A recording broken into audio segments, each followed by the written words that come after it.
How's everybody doing? My name is Anthony Brian Logan, and today we got to talk about Donald Trump's tweet directed at LeBron James and also Don Lemon, questioning their intelligence and whatnot. And the reason why we're talking about it today is because Don Lemon went on his show on CNN and, tried to fight against Donald Trump, tried to kick back and say, hey, wait a minute, don't call this. This is a racist thing, this, that, and the third. In the piece, he had a bunch of tweets from celebrities saying how wrong Trump is, saying how racist Trump is. But there was one tweet that stood out to me, and that was one from a guy by the name of Keith Boykin. And I'll place that tweet on the screen before you. This was very interesting because all of these points seem to be like a playlist. It's like he just went to CNN or whoever and say, hey, give me all of your talking points that you talk about Trump every night, and I'm going to put that in the tweet, and I'm going to show how bad Trump is, basically. So let's just get through each point. It's important because we need to debunk a lot of the things that are in this particular tweet because they affect not just Trump, but really all Americans because of what it says about Americans that voted for Trump and or support Trump. So let's get into the first one here. Obama equals Kenyan. Now, I remember when this whole thing started, when the birther movement started. I remember this was in the 2008 election cycle, back when I was still a liberal. I remember it because Barack Obama and Hillary Clinton were engaged in a bitter war to get a nomination for the Democrat Party. Now, obviously, we know that Hillary Clinton eventually did get the nomination in 2016 by doing Bernie Sanders dirty, but that's a different story. And for now, I digress. I remember that campaign in 2008. I was still a liberal. I voted for Obama during that campaign. I did not want Hillary Clinton to win. I remember not necessarily her specifically, as in Hillary Clinton going on television and saying something, but from her campaign, the idea was floated out there that maybe he's not an American citizen. Maybe he's still Kenyan. Can we look into that to get him removed from the nomination process so it would be an easier way for Hillary Clinton to get there? It's the same kind of trick she did against Bernie Sanders. I remember that back then. I was 23, 24. It's still fresh in my mind. And when I was a liberal, I did not appreciate Hillary Clinton doing that back then because I was an Obama supporter. So how are we going to say now that Trump saying Obama might be Kenyan or previously saying that is somehow racist? If we're going to call Trump racist for saying that, why not Hillary Clinton, who started the whole situation? This is what the media does. They throw a stone and then hide their hand. And then if one of their affiliates who is not necessarily in the media and Hillary Clinton throws a stone, they help her hide her hand. Okay? This is the same thing that's been going on with other things that came from Hillary Clinton, like the whole fake news situation. Remember that? Hillary Clinton did a speech during this most recent election. She had on this purple outfit. It might have been a purple mouse suit or pantsuit, whatever kind of suits she wears. And if I can find that, I'll place it on the screen and also in the box. But she gave a speech about fake news because she was talking about all these publications and online things that are coming after her. Trump took that same line again and took it to the moon, but all we do is focus on Trump talking about fake news, Trump talking about birtherism, and we ignore the origins of it, which do not come from the right, which come from the left, and one Hillary Clinton. And then you got the whole thing about him saying LeBron James, Maxine Waters, and Don Lemon are all dumb or have low IQ in the case of Maxine Waters. Questioning someone's intelligence, their level of education, or their ability to obtain said information and education is not racist. It's not. If I call somebody dumb or I say they may have low IQ, does the racist intent change based upon the skin color? I mean, you could have Anderson Cooper and Don Lemon side by side. I could say, I think they're both dumb. They're both misinformed. They both mislead the American people. Now, it's racist if I'm a white person and Don Lemon is black, but if I'm a white person and Anderson Cooper is Jewish, white, whatever, then it's not racist? Or does it become anti-Semitic? You see how these words get used? It don't really make any sense. It's just you have an identity, and if you say something against somebody of that particular identity, you have to be racist. It doesn't make any sense. And The reason why I know it doesn't make any sense is because in this particular case, LeBron James has said things against Trump supporters. If I could find that brilliant tweet from Mark Dice, I've placed it on the screen before you. Remember, there were a few tweets, or it may have been an interview where he said, LeBron James, that is, I don't think Trump voters was educated. Okay, and there are a few other things he said relating to the intelligence level or the education level of Trump voters. Nobody came after LeBron and said that it was racist. Nobody said he was being prejudiced. None of that kind of stuff happens. But when Donald Trump kicks back on that and questions your intelligence, questions your level of education, all of a sudden he's a raging racist, and this is evidence of it. Again, we're missing the part where the other side engages in the same thing that Trump is engaged in. But since it's Trump, since he's on the right, then he is a racist, he is a sexist, he is all kind of obes, obics, and this. It does not make any sense. But let's move on to the next thing. Black countries as S-holes. Well, first of all, there's been no proof that he actually said this, but let's say he did. Is he lying? Do you want to go to Haiti for a vacation? How about Central African Republic? Is that where you want to go? I mean, that's not to say that the people of the particular places are somehow bad or just evil people. It just says that their country is not really doing very well. And everybody knows that. This is not something that is a secret. Haiti is the poorest country in the Western Hemisphere. All right. You had a guy like Conan O'Brien go to a resort in Haiti, which is probably owned by white French people, and the average citizen of Haiti can't even really enjoy it. They're probably not even allowed on the premises unless it's to be the help or something like that. But I'll move on. You being at this resort does not speak to the average everyday Haitian person's life. Go to Port-au-Prince, hang out in a regular neighborhood, and then see how you like it there. See how you like the cholera. See how you like no running water. You got to go get well water, which could have the cholera in it because the UN put a septic tank right there on the river and it broke. Okay.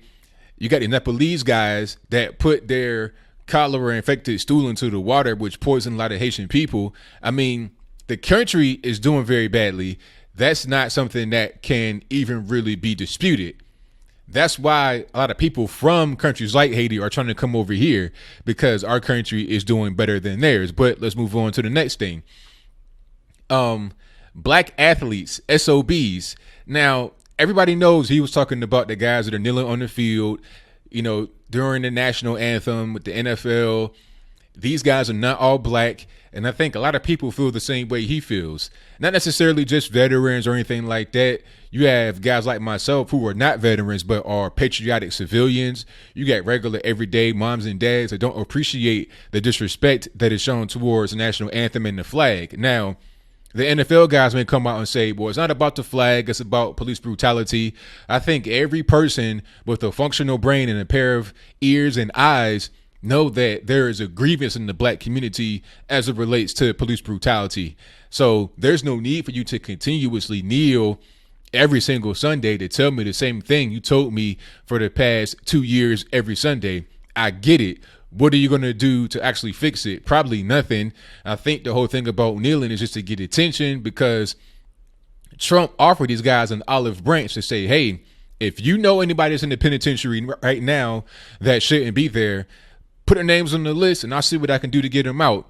Just like Kim Kardashian did. It's a shame when you got people like Kim Kardashian who have a bigger pair than these big, strong NFL guys. She went to the White House and got a woman freed 1 week after she visited. And do you think that Kim Kardashian is a Trump supporter? Do you think she actually voted for Trump wearing a MAGA hat? I doubt it. Her husband is, but I don't think she is.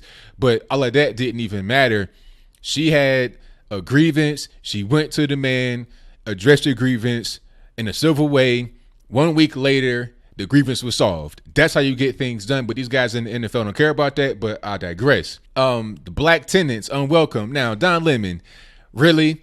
You know that this wasn't Donald Trump doing this. This was a property manager of a particular property owned by Donald Trump. And was it even because they were black? I mean, there was a lawsuit and it was settled. But does that mean that the person who was in question here of denying black tenants residency and a Trump-owned property doesn't mean that he did that because they were black. Could it have possibly been a different reason? Could it have been because of their credit history? Could it have been because of their criminal background, their prior rental background? Who knows what it really is? All you know is that there was a lawsuit and it was settled, but you don't really know all the details behind it. But it's easy to put out there on a tweet and say he doesn't like black tenants. And Don Lemon, you are married to a white man and you got a lot of money. Do you want to live in a bad neighborhood? Do you want to live next to Section 8 people? Is that what you want? What if your particular gated community was overrun with people that come from the ghetto, regardless of what color they are, black, white, whatever? You write a letter to the HOA and say, you know what, this cannot go on. We're not going to put up with it. We paid too much money. We sacrifice all of our life to live in the place. We don't want to live next to these people that don't care about their property. So let's just put that out there. Moving right along. Central Park 5, guilty. Well, they were guilty. They got sentenced. It went to the court of law and they got put in jail. So they got exonerated later, yes, but they were found guilty of the crime. So they're trying to say that Trump is wrong for mounting some kind of campaign against them, but they did go to jail. So let's not act like they was just innocent people the whole time. Yes, they were found innocent later, but for a long time they were in the penitentiary. So let's just put that in context. They were guilty for a while. Moving right along. Mexicans as rapists. This is one I hear all the time. This is one of my favorite misconceptions about things that Trump says. Trump was talking about Mexico not sending us their best people. Everybody knows, Trump knows, I know, you know, if you left, right, whatever, Mexico has people that are able to do things that Americans need. You're talking about doctors, lawyers, chemists, people that are in politics, you know, intellectual people, academia people. These people exist in Mexico, but we're not getting them at the southern border. We're getting the problems that Mexico does not want to have. We're getting illegal immigrants in Mexico that come to the U.S. and become illegal here. People that come from Honduras, Nicaragua, El Salvador, China, Nigeria, Russia, whatever. They come and they're illegal in Mexico. Mexico does not want them. They send them to us.